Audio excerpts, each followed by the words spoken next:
Me friends and ఫ్యామిలీతో సరదాగా బయటకు వెళ్ళటానికి కారు లేదా అయితే వెంటనే ఈ నెంబర్కి కాల్ చేయండి. ఎప్పట్లాగానే మన గెస్ట్ కళ్యాణ్ చక్రవర్తి గారు కూడా ఈరోజు నాతో పాటు స్టూడియోలో ఉన్నారు.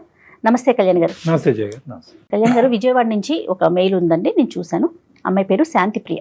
కష్టాలు ఒక మనిషిని ఇలా వెంటాడతాయా అని అనటానికి తను రాసిన ఆ మెయిల్లో ఉన్న విషయం చూస్తుంటేనే అర్థమైపోయిందండి నాకు. అంటే ఏంటి అసలు, ఎక్కడ తనకి ఏది ఒక పరిష్కారం అనేది కనిపించట్లేదు. అసలు దాన్ని నేను ఎలా డిస్క్రైబ్ చేయాలో కూడా నాకు అర్థం కావట్లేదు. సో ఒకసారి మాట్లాడేద్దాం, మీరు పర్మిషన్ ఇస్తే నేను కాల్ చేసేస్తాను. చేయండి మేడం, చేయండి. ఈవిడ ఏజ్ గ్రూపు మేబీ 40-41 అట్లా ఉండొచ్చు. అంత తన మెచ్యూరిటీ కానీ తను మాట్లాడిన పద్ధతిని బట్టి నాకు అట్లా అనిపించింది. కళ్యాణ్ గారు, హలో శాంతిప్రియ గారండి.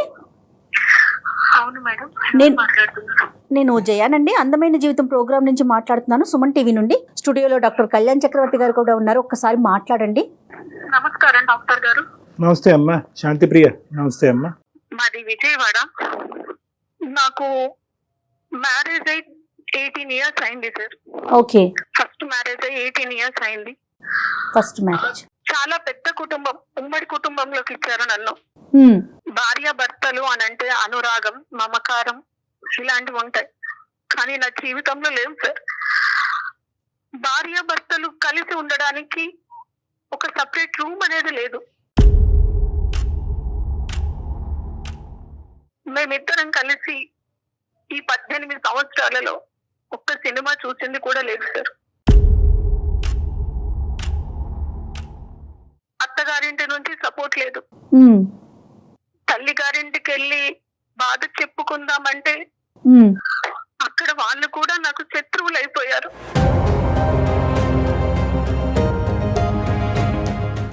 అసలు మీ వారు ఏం చేస్తుంటారండి? మా వారు రియల్ ఎస్టేట్ లో చేస్తుంటారు, బాగానే సంపాదించారు, కోట్ల ఆస్తి, ఆడపడుచులు మరిది కూడా ఉన్నారు. Okay okay. ఆస్తి పాస్తులు, పెద్ద కుటుంబం అన్నారు, ఉమ్మడి కుటుంబం అన్నారు. ఎక్కడ సమస్య వచ్చింది?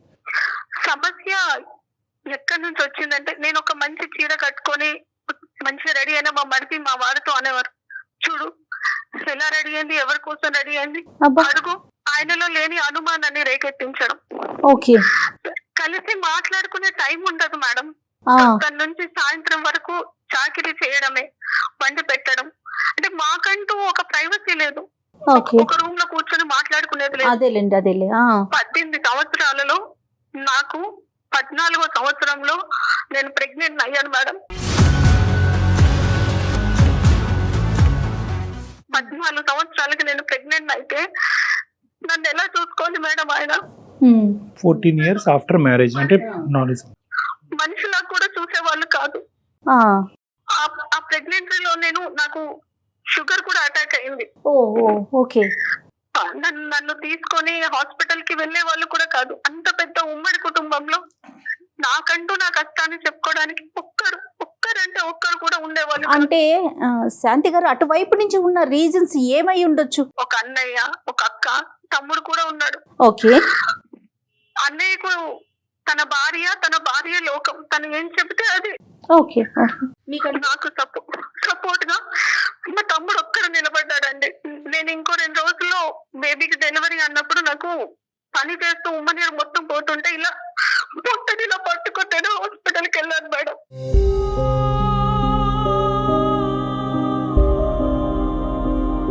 నాతోనే ఒక్కరు కూడా రాలేదు. ఇంత పెద్ద ఉమ్మడి కుటుంబంలో పొట్టనిలా పట్టుకొని ఆటోలో నేను వెళ్ళిపోతే బేబీ కడుపులోనే చచ్చిపోయింది మేడం.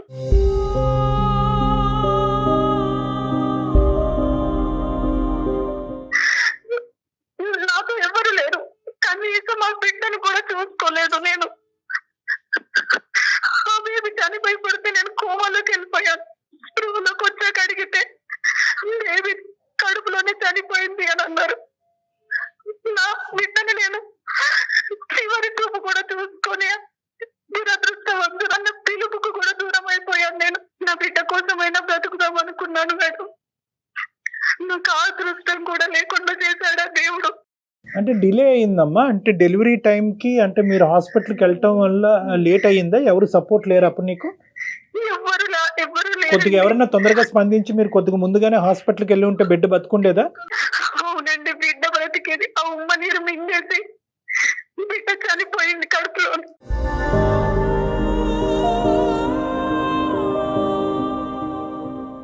అమ్మ డయాబెటిక్ అన్నారు కదా, అది కంట్రోల్లో ఉందమ్మా ఆ టైం అప్పుడు? పోనీ ఆ షుగర్కి సంబంధించినటువంటి ట్రీట్మెంట్ అన్నదా సవ్యంగా జరిగిందా? లేదు సార్. ప్రెగ్నెన్సీలో డయాబెటిక్ అయితే కనుక చాలా స్పెషల్ కేర్ తీసుకోవాలి. Pregnancy it self is a burden for a women అమ్మ. అంటే అవునండి, ఫిజియలాజికల్ గా అవును. మెంటల్ గా ఒక బర్డెన్. ఆ టైంలో ఆ అమ్మాయికి మోరల్ సపోర్ట్ లేదు, ఇమోషనల్ అవును. సపోర్ట్ లేదు. దానికి తోడు ఈ అమ్మాయి దురదృష్టం 14 years తర్వాత ప్రెగ్నెంట్ అవటము, ఫిజికల్ ప్రాబ్లమ్స్ రావటం, ఉమ్మ నీరు బేబీ తాగటం, డయాబెటిక్. సో అన్ని కలిసి వచ్చినాయి పాపం తనకి. కలిసి రావటం ఒకటిని. ఒకప్పుడు ఇలాంటి సమస్యలు సర్వసహజంగా చూస్తూ ఉంటాం అమ్మ. Only thing that she would have needed at this point is support. అంతే. సపోర్ట్ అనేది లేకపోవటం. ఆ అమ్మాయికి ఏంటంటే ఇమోషనల్ గా మోరల్ గా సపోర్ట్ లేదు అనేది ఇంతవరకు బాధపడింది. అవునవును. ఫిజికల్ గా తనకి శారీరపరంగా ఒక సమస్య వచ్చి తన జీవితం అనేది, ఆ బిడ్డ జీవితం ఒక రిస్క్ లో పడినప్పుడు కూడా ఎవరు ముందుకు రాలేదు. ఇట్లా నాకు అయినాక కూడా మా వారు కనీసం ఎలా ఉంది, ఓ పర్లేదు మళ్ళీ మనకు పిల్లలు పుడతారు అన్న సపోర్ట్ కూడా లేదు మేడం. మోరల్ సపోర్ట్ ఎప్పుడు లేదమ్మా. అంటే నువ్వు ఎవరు లేరు, నువ్వు నా జీవితానికి పట్టిన శనివి, ఇంకా నువ్వు నాకు బిడ్డల్ని కూడా ఇవ్వలేదు అన్నట్టుగా. నువ్వు ప్రెగ్నెంట్ అవటం అన్నది అసలు అతనికి ఇష్టమేనా అమ్మా?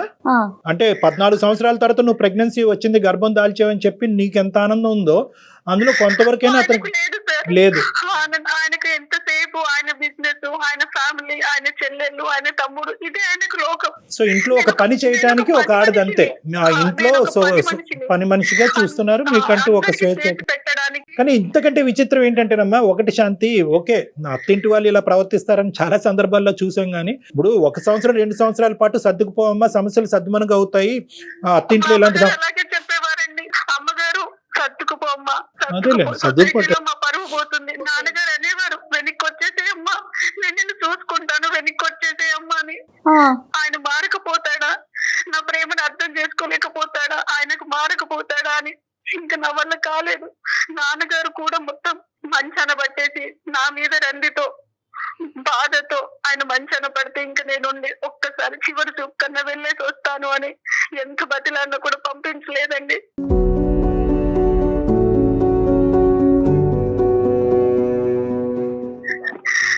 తర్వాత తమ్ముడు తీసుకొచ్చిన తర్వాత నాన్నను చూసిన తర్వాత నాన్నగారు కాలం చేసేశారు.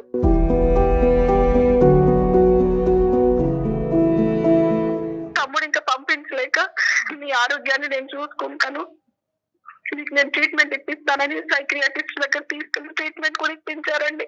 సో నాన్నగారు చనిపోయినప్పటి నుంచి ఇంక ఇంట్లో ఉండిపోయారు మీరు, మీ పుట్టింట్లో? అమ్మగారితో పాటు అమ్మ, నేను, మా తమ్ముడు మమ్మల్ని తీసుకెళ్లి సపరేట్ రూమ్ తీసుకొని అక్కడ ఉంచారండి. ఇక్కడ దేవుడు కూడా చిన్న చూపు చూసాడండి. అయ్యో. మా తమ్ముడి భార్య మమ్మల్ని చూసుకుంటున్నారన్న కక్షతో సమాజంలో నాకు మా తమ్ముడి మీద నిందలేసిందండి ఆ అమ్మాయి. ఏం కర్మమ్మ ఇది. నా మీద మా తమ్ముడి మీద నిందలేస్తే ఆ విషయం కూడా నాకు తెలియలేదండి. ఈ మధ్యలో అమ్మగారు కూడా కాలం చేసేసారు. మా ఇంటి ఓనర్ వచ్చి, ఇలా మీ తమ్ముడు రావద్దమ్మా, ఇలా మీకేదో జరుగుతుందంట అంటే నేను ఏమైపోవాలండి?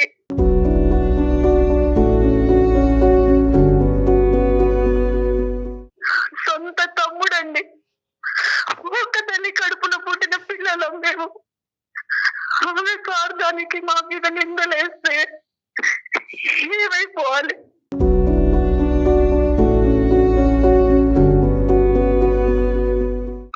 అమ్మ ఉన్న ఇంట్లో నేను 1.5 years ఉన్నాను సార్. డాక్టర్ గారు చెప్పమ్మా. రాత్రి పూట నిద్ర పట్టక మధ్యలో వాష్రూమ్ కి లేవాల్సి వస్తుంది, భయం వేస్తుందని 2 స్లీపింగ్ టాబ్లెట్స్ మింగి పడుకునే పద్ధతి సార్ నేను.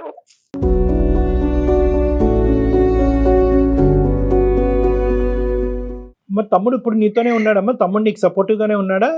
తమ్ముడు కాంటాక్ట్ లో లేడు, వాడికి నేను దూరంగా వచ్చేసాను. నేను అవన్నీ అంటే ఇట్లా నిందలు పడుతున్నాయని తెలిసి మధ్యలో ఒక సంబంధం వస్తే 2వ పెళ్లి చేసుకొని వచ్చేసాను సార్. అతను అనవసరంగా నీ వల్ల అతని జీవితం పాడవుతుందని చెప్పి అతని దగ్గర నుంచి కూడా దూరంగా వచ్చి. అనేసి. అవును సార్, వాడికి 2 ఆడపిల్లలు సార్. వాళ్ళ జీవితం మీద కూడా మర్చిపడుద్ది కదా సార్. అదేనమ్మా, నాకు అర్థమైంది. సో ఫైనల్ గా ఏంటంటే ఎవరికి నేను భారం అవ్వకూడదు, నా వల్ల ఎవరికి కష్టం రాకూడదు అని చెప్పి అటువైపు అత్తింటి నుంచి ఇటువైపు పుట్టింటి నుంచి దూరంగా వచ్చి ఒంటరిగా టైలరింగ్ చేసుకుంటూ బతుకుతున్నాం. అవును సార్. అప్పుడు ఈ వ్యక్తి ఎలా పరిచయం అయ్యారమ్మా? ఎవరో వచ్చారు పెళ్లి చేసుకున్నారని అంటున్నారు కదా, అతను ఎవరు, ఎక్కడి నుంచి వచ్చాడు, ఎలా పరిచయం అయ్యాడు? నేను గ్రాడ్యుయేషన్ చేశాను సార్, ట్యూషన్స్ చెప్పేదాన్ని నేను. సో ఆ ట్యూషన్ లో ఒక అబ్బాయి వచ్చి, మేడం ఇట్లా ఒకరు ఉన్నారు మేడం, మ్యారేజ్ చేసుకుంటా అంటున్నారు, బాగా వెల్ సెటిల్డ్ అన్నప్పుడు నేను మాట్లాడానండి. ఇది నా జీవితం, నేను మళ్ళీ చేసుకోవాలంటే నాకు చాలా ధైర్యం కావాలి, ఎంత నేను అనుభవించేశాను అని అంటే, లేదు నన్ను చేసుకుంటూ సుఖపడతావు, నీకు మంచి జీవితం ఇస్తానని నమ్మించాడండి. అతని ఫ్యామిలీ బ్యాక్గ్రౌండ్ ఏంటమ్మా? అతనికి పెళ్లి అయిందా? అతని వయసు ఎంత? పెళ్ళయింది, ఆయనకి 2 పిల్లలు సార్, పెళ్లిడికి వచ్చిన పిల్లలు ఉన్నారు. భార్య ఏమైంది? భార్య చనిపోయింది సార్. చనిపోయింది. కేవలం ఈ స్టూడెంట్ పరిచయం ద్వారా ఏర్పడినటువంటి ఒక పరిచయం. అవును సార్. ఇంకా మీరు ఇంకేమీ వాకప్ చేయలేదు అతను ఎవరు, నిజం భార్య ఎటువంటి పరిస్థితుల్లో చనిపోయింది, చాలా ఇంపార్టెంట్ ఫ్యాక్టర్. ఏది వాకప్ చేయలేదు సార్. నా తమ్ముడైనా సంతోషంగా ఉండాలి, నా దగ్గరికి ఇంకా రావద్దు, వాడైనా వాడు ఫ్యామిలీతో బాగుండాలని నేను ఈ పెళ్లి చేసుకుని వచ్చేసాను. ఈ పెళ్లి చేసుకోవడం ఎలా అంటే, పెనంలో నుంచి కుంపట్లో పడ్డట్టు అయిందండి. అర్థమవుతుంది. ఎదిగిన పిల్లలు, ఈయన పెళ్లి చేసుకున్న 4 నెలలకి నాకు చెప్పేశాడు, నాకు ఇంట్లో పని మనిషి కోసం అని నేను పెళ్లి చేసుకున్నానని.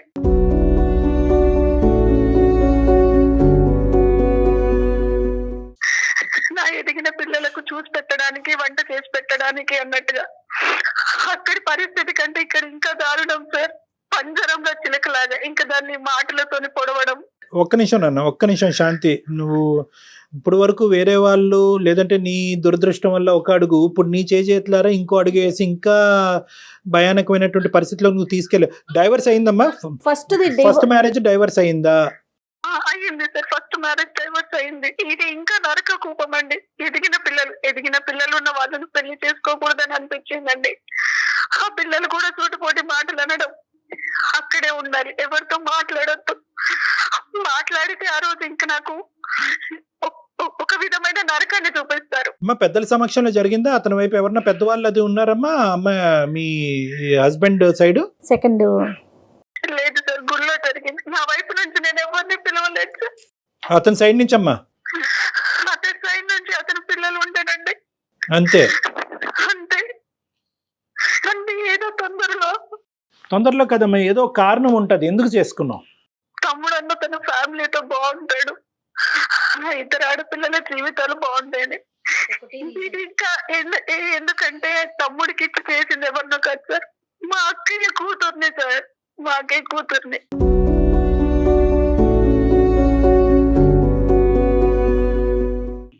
అంటే నేను తనకి పిన్నిని సార్.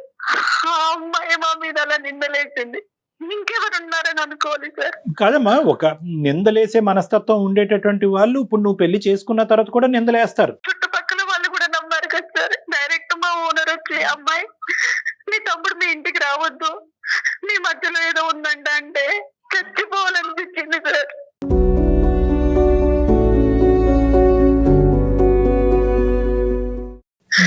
నిజంగా అమ్మ, ఒక నిందేసేటటువంటి పరిస్థితి వచ్చినప్పుడు దానికి మీరు ఎంచుకున్నటువంటి పరిష్కారం మాత్రం తొందరపాటు పరిష్కారం, అది నేను చెప్పాలి అని అనుకుంటున్నాను. నిందేసేటటువంటి ఎవరో నిందేయలేదు, సొంత మీ అక్క కూతురే. అంటే మీ కుటుంబ సభ్యుల్లోనే ఒక నిందేసినప్పుడు, అంటే మీ కుటుంబం గురించి బాగా తెలిసి చూసినటువంటి ఒక వ్యక్తే ఇలా నిందేసినప్పుడు వాళ్ళ యొక్క ఇంగితం ఏంటి, వాళ్ళ యొక్క ఆలోచన శైలి ఏంటి అన్నది మనకు అర్థం అవుతుంది. ఆ మాట పట్టుకుని ఇంటి పక్కన వాళ్ళు ఎదురింటోళ్ళు ఒక 2 మాటలు అన్నారు కాబట్టి ఎవరో దారికి పోయినటువంటి దాని గురించి వాకప్ చేయకుండా తొందరపడి పెళ్లి చేసుకుని నువ్వు ఏం సాధించావమ్మా? ఎవరిని సుఖపెట్టావు? నీ బ్రదర్ని సుఖపెడదాం అనేటటువంటి ఒకే ఒక ఉద్దేశంతో, అతని మీద నిందపడకూడదు, అతని కాపురం చెడిపోకూడదు అనే ఒక ఉద్దేశంతో చేసుకున్నటువంటి ఈ పెళ్లి నీ బ్రదర్కి భారం అయిందా, భారం తగ్గిందా? భారం ఎక్కువైంది. ఇప్పుడు ఈ రోజు ఏంటంటే మీకొక్కరి దానికే కాదు, అంత పెద్ద మనసు ఉన్నటువంటి మీ బ్రదర్కి కూడా ఈ రోజు కౌన్సిలింగ్ చేయాలనేటటువంటి పరిస్థితి వచ్చింది. ఆ పెళ్లిలోంచే 18 సంవత్సరాలు పట్టింది మిమ్మల్ని బయట వేయటానికి. మీ కుటుంబ సభ్యులు ఎవరు సపోర్ట్ చేయకపోయినా ఒంటి చేతి మీద బయటకు తీసుకొచ్చి కాపాడాడు. ఎందుకు కాపాడాడు? ఆ నరకంలో కాకుండా నీ మటుకు నువ్వు ఒంటరిగా నువ్వు బతకచ్చు, నువ్వు బతికినంత కాలం నేను నీకు సపోర్ట్ ఇస్తాను అనేటటువంటి విధంగా నిన్ను బయటకు తీసుకొచ్చాడు. బయటకు తీసుకొచ్చిన తర్వాత ఏం చేశాడు అతను? అతను వెనకాతలు ఎవరు ఏమో వాళ్ళ భార్య ఇంకోటి అనుకుంటుందా, ఎవరో ఏమనుకుంటున్నారా అనేటటువంటి పట్టింపు అతనికి లేదు. నువ్వు పట్టించుకోవటం మొదలుపెట్టావు. ఇదేంట్రా తమ్ముడు, నీ జీవితం నాశనం అయిపోతుంది, నేను ఇంకో పెళ్లి చేసుకుంటానని చెప్పి ఈ రోజు ఇంకా భయంకరమైనటువంటి చిక్కుముడి మీ బ్రదర్ కూడా తయారు చేసినటువంటి పరిస్థితి అయింది. ఇంట్లో నుంచి అడుగు బయట పెడితే కాకులాగా పొడుచుకు తిన్నారు సార్. ఇప్పుడు నువ్వు చెప్పేటటువంటి మాటలు Shanti, that is the reality of the society. అవును. ఇప్పుడు సొసైటీ బట్టి నేను బతకాలి అని అనుకుంటే కనుక నువ్వు బ్రతకలేవు. సొసైటీ ఇలా అనుకుంటుంది, అలా అనుకుంటుంది, వాళ్ళ నోర్లు ఇలా మూయించాలి, వీళ్ళ నోర్లు ఇలా మూయించాలి అనేటటువంటి పద్ధతిలో మీరు ముందుకెళ్తే వీళ్ళ నోర్లు మూయించేటటువంటి పనిలో మీరేంటంటే తప్పు మీద తప్పు చేసుకుంటూ పోతూ ఇంకా ఊబిలో కూరిపోతారు. ఇప్పుడు మీ పరిస్థితి అలాగే అయింది. 18 సంవత్సరాల పాటు మీరు ఆ కుటుంబంలో నరకను అనుభవించినప్పుడు ఏ సొసైటీ వచ్చి, ఏ సమాజం వచ్చి మిమ్మల్ని కాపాడిందమ్మా? మీ సొంత రాలేదు, మీ సొంత తల్లిదండ్రులే రాలేదు, మీ కుటుంబ సభ్యులే రాలేదు. మనసున్న మహారాజు లాగా మీ తమ్ముడు ఒక్కడు కాపాడకపోతే కనుక మీరు ఈ రోజు ఆ ఇంట్లోనే అక్కడే చనిపోయి ఉండేవారేమో మీరు. కానీ నా జీవితంలో సంతోషం అనేది వస్తుంది అని మా తమ్ముడు నాకు చాలా ధైర్యం ఇచ్చాడు సార్. Yes yes. ఇప్పుడు ఆ తమ్ముడు తను కూడా నేను మాట్లాడట్లేదు.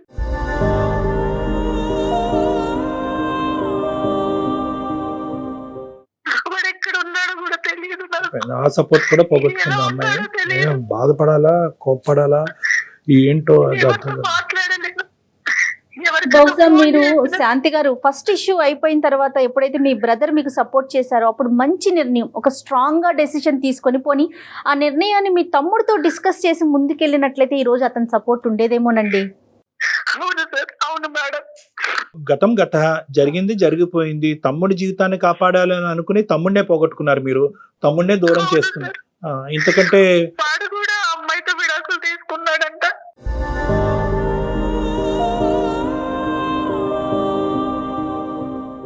అయిపోయింది అక్కడ కూడా. అయిపోయింది. మీరు పెళ్లి చేసుకున్నా అమ్మాయి విడాకులు ఇచ్చుండేది, పెళ్లి చేసుకోకపోయినా అమ్మాయి విడాకులు ఇచ్చుండేది. ఎందుకంటే ఆ అమ్మాయి మైండ్ ఆల్రెడీ పొల్యూట్ అయిపోయింది కాబట్టి. అలాంటి అమ్మాయి మనసులోంచి ఈ భావాన్ని తీసేయటం గురించి మీరు ఒక పెద్ద తప్పు చేశారు. అది ఇక్కడ అన్నిటికంటే బాధ కలిగింది. అంటే తన పెళ్ళే పరిష్కారం అనుకున్నారు శాంతి గారు. కాదమ్మా, ఇప్పుడున్న పరిస్థితుల్లో ఇంకో నరకంలోకి వచ్చావు. మళ్ళీ ఇక్కడ నువ్వు ఇంకో పనమ్మాయి లాగే ట్రీట్ చేసేటటువంటి ఇంకో కుటుంబం. అక్కడైతే కనుక అట్లీస్ట్ ఉమ్మడి కుటుంబం, ఒకరితో కాకపోతే ఒకరితో చెప్పుకునే దిక్కు మొక్కు ఉండేది. ఇక్కడ ఎవరూ లేరు. అంతా ఒక సైన్యం లాగా ఇటువైపు పిల్లలు, భర్త అందరూ కలిపి నిన్ను చంపుకు తింటున్నారు. ఏంటమ్మా పరిస్థితి? ఏంటి పరిస్థితి? ఎన్ని రోజులు అయింది పెళ్లి చేసుకుని? పెళ్లి జరిగి ఈ రెండో పెళ్లి జరిగి ఎంతకాలం అయిందమ్మా? 6 సంవత్సరాలు అవుతుంది. ఎక్కడ ఉంటున్నారు మీరు? కరెక్ట్ గా అడ్రస్ కూడా తెలియదు. సూర్యాపేట నుంచి ఎక్కడో లోపలికి. ఏంటమ్మా? సూర్యాపేట నుంచి చాలా లోపలికి రావాలి సార్. నువ్వు ఎక్కడున్నావు కూడా నీకు తెలియదమ్మా? అడ్రస్ కూడా తెలియదు సార్. నాకు షుగర్ కదా సార్. ఇంట్లో పని చేస్తూ నాకు బొటన వేలు ఇట్లా పాడైపోయి మొత్తం వేలంతా పాడైపోయినా నన్ను హాస్పిటల్ తీసుకెళ్ళలేదు సార్. నువ్వే ఒక దండగా అంటే నీకు ఇంకా ట్రీట్మెంట్ కూడా అంటాడు ఆయన.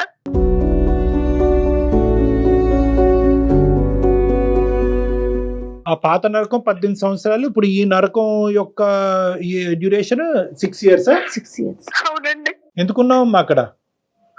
స్ట్రైట్ క్వశ్చన్, ఎందుకున్నావు అక్కడ? ఎలా బయటకు రావాలమ్మా? మీ ఇంటికి తలుపు ఉంది కదా, బయటికి రా.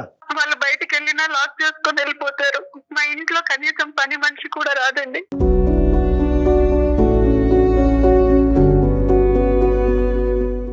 అది కదమ్మా, ఇంటికి వచ్చినా నేను మాట్లాడకూడదు వాళ్ళతో.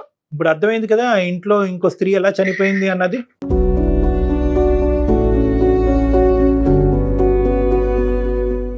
ఇప్పుడు ఇదే పరిస్థితి నువ్వు 3వ, 4వ, 5వ పెళ్లిలో నువ్వు నాకు చెప్పినా కూడా నేను అంటాను, ఒకటే మాట అంటాను, నువ్వు బయటికి రావాలి, నీ గురించి నువ్వు బ్రతకాలి, నువ్వు పెట్టుకున్నటువంటి ఒక ధ్యేయం గురించి, ఒక గమ్యం గురించి నువ్వు బయటికి రావడానికి ఫస్ట్ నాకు దారి తెలియట్లేదు. వచ్చినా నేను ఎక్కడికి వెళ్ళాలి? నో అలా కదమ్మా, ఎక్కడికి వెళ్తావు అనేటటువంటి సెకండరీ ఇష్యూ అమ్మా. ఇక్కడ ఉండి చచ్చిపోకుండా ఫస్ట్ నిన్ను కాపాడుకోవాలి. ఎక్కడికి వెళ్తావు అన్నది బయటకు వచ్చాక ఆలోచిద్దాం. నీకు డిగ్రీ ఉంది, టైలరింగ్, నీకు కానీ నా బాధ ఒక్కసారి ఎవరికైనా చెప్పుకుందాం అనిపించింది. సంతోషం అమ్మా, చాలా సంతోషం. ఈ రోజు వాళ్ళు బయటకు వెళ్ళినప్పుడు మాకు ఎలాగైతే ఫోన్ చేసావో నీకు బోల్డ్ అంత లీగల్ సిస్టమ్ సపోర్ట్ ఉంది. నువ్వు ఎలా అయితే మాకు ఫోన్ చేసావో అలాగే నువ్వు 100కి ఫోన్ చేయి, పోలీసులకు ఫోన్ చేయి. ఇలా నేను నరకయాతను అనిపిస్తున్నాను, ఇక్కడ బంధించి పెట్టారు, నన్ను ఒక జైల్లో పెట్టారు, నేను చచ్చిపోతాను. ఒకసారి 100కి డైల్ చేశాను. అది అంతకన్నా నరకం చూపించాడు ఆయన వచ్చి. సొసైటీలో నాకంటూ ఒక పేరుంది, నువ్వు ఏదైనా అనుకుంటే జరిగిపోదని, నన్ను దాటి ఏ విషయం వెళ్ళలేదు అని. ఎటొచ్చి ఏంటంటే మీరేమనుకున్నారు అంటే కనుక మీరు ఇంకా ఆ గిల్ట్లోనే ఉండిపోయారు.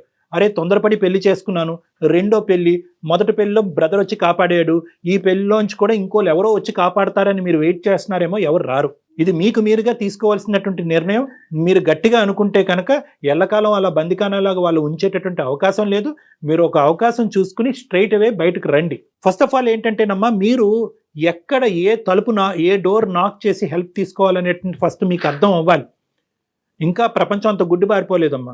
ఇంకా సమాజంలో లా ఉంది, మీకు హెల్ప్ చేసేటటువంటి ఎన్జిఓ ఆర్గనైజేషన్స్ ఉన్నాయి, సామాజిక పరమైనటువంటి సోషల్ ఆర్గనైజేషన్స్ ఉన్నాయి, స్త్రీలకు సపోర్టివ్గా లీగల్ సిస్టమ్ ఉంది. అటువంటి తలుపులు తట్టడం అనేటటువంటిది మీరు ఒక ఆలోచన కింద పెట్టుకోవాలి. మీరు ఇంకా సెంటిమెంట్స్లోని గిల్ట్లోనే ఉండిపోతున్నారు. పెళ్ళి అయ్యింది, పిల్లలు ఉన్నారు, రెండో పెళ్ళి, తప్పు విధంగా వచ్చి నేను పెళ్లి చేసుకున్నాను కాబట్టి ఈ రోజు కాకపోతే రేపైనా కూడా ఇక్కడ మారిపోతారు, నన్ను పని మనిషిలా చూడకుండా ఒక మనిషిలా చూస్తారు అనేటటువంటి ఒక హోప్తో, ఒక పనికిరాని హోప్తో ఎక్కడైతే కూరుకుపోతున్నారో అక్కడే ఇంకా కూరుకుపోతున్నారు. ఇది మీరు ఇందులోంచి అంటే 6 సంవత్సరాలు అయిపోయింది, మళ్ళీ ఇందులో 6 సంవత్సరాలు అయిపోయింది. ఇప్పుడు ఏమనుకుంటారంటే అరే ఆల్రెడీ 6 years అయింది కదా, ఇంకెక్కడికి వెళ్తానులే, ఇంకా అంతా అయిపోయింది, తమ్ముడు లేడు, ఎవరు లేరు, ఇక్కడే చచ్చిపోతానని అనుకుంటున్నారు. అది కరెక్ట్ కాదు. మీ గురించి మీరు బ్రతకాలి, ఒక స్వేచ్ఛాయుతమైనటువంటి జీవితాన్ని మీరు బతకాలి. మీ జీవితం మీద మీకు నమ్మకం రావాలి. నాకు ఇంకో భయం కూడా ఉంది డాక్టర్ గారు. బయటికి వచ్చాక ఈయన నన్ను బతకనిస్తాడా? ఈయన గురించి నేను చెడుగా చెప్తే ఇలా అమ్మా, జరుగుతుందని. నువ్వు ఎలాగైతే భయపడుతున్నాడో ఆ మనిషిలో కూడా ఒక భయం అన్నది ఉంటుంది. ఆ మనిషిలో భయం పుట్టించాలి మీరు. ఆ మనిషిలో భయం పుట్టించాలి. మీరు నొక్కవలసినటువంటి బటన్ నొక్కట్లేదు కాబట్టి అతను ఇలా పబ్బాన్ని గడుపుతున్నాడు. ఒక స్త్రీ ఎలాగైతే కనుక ఇతను బాధ తట్టుకోలేక చచ్చిపోయిందో, నువ్వు కూడా అలా బాధ తట్టుకోలేక ఇలా క్షీణించబడి అలా చచ్చిపోతావు అనేటటువంటి వెయిటింగ్ గేమ్ అతను ఆడుతున్నాడు. అప్పుడు ఇంకో కొత్త పని మనిషి ఆ ఇంట్లోకి వస్తుంది అనేటటువంటి ఆలోచనతో అతను ఉన్నాడు. ఒక స్వార్థపూరితమైనటువంటి మనిషిలో నువ్వు భయపడటం కాదు, నువ్వు అతన్ని భయపెట్టాలి. ఒక పోరాట పట్టణంతో ముందుకెళ్తేనే ఇలాంటి వాళ్ళకి బుద్ధి వస్తుందమ్మా. వదిలేస్తే మళ్ళీ ఇంకొక వ్యక్తి అదే, ఇప్పుడు డాక్టర్ గారు చెప్పినట్లు అదే ప్లేస్ లో ఉంటారు కదా. అతను ఒకటే కాదమ్మా, అతన్ని చూస్తూ ఇదే జీవన విధాన శైలి అని చెప్పి రాంగ్ ఎగ్జాంపుల్ గా తీసుకునేటటువంటి 2 పిల్లలు ఉన్నారు. వాళ్ళు ఎంత భయంకరమైనటువంటి రాక్షసుల కింద మారుతారో, ఎటువంటి కుటుంబాలని వాళ్ళు రేపొద్దున పెద్ద నాశనం చేస్తారో అనేటటువంటి సమస్య కూడా ఇక్కడ ఉంది. ఇంకొక 100 జీవితాలు నాశనం అవ్వకముందే నువ్వు కథం తొక్కాలమ్మా. ఎంతమ్మా 2 నిమిషాలు ఇప్పుడు ఈ ఫోన్ పెట్టే కానీ 100కి ఫోన్ చేయి, లేదంటే మమ్మల్ని చేయమంటే మేము చేస్తాం. మీ లొకేషన్, వాట్సాప్ లొకేషన్ మాకు షేర్ చేయండి, మీరు ఎక్కడున్నారో మాకు చెప్పండి, మేము పోలీసులకు అక్కడ పంపిస్తాం. మేము నేను ఫస్ట్ నువ్వు అందులోంచి బయటపడు, విడుదలవు. అలాగే డాక్టర్ గారు.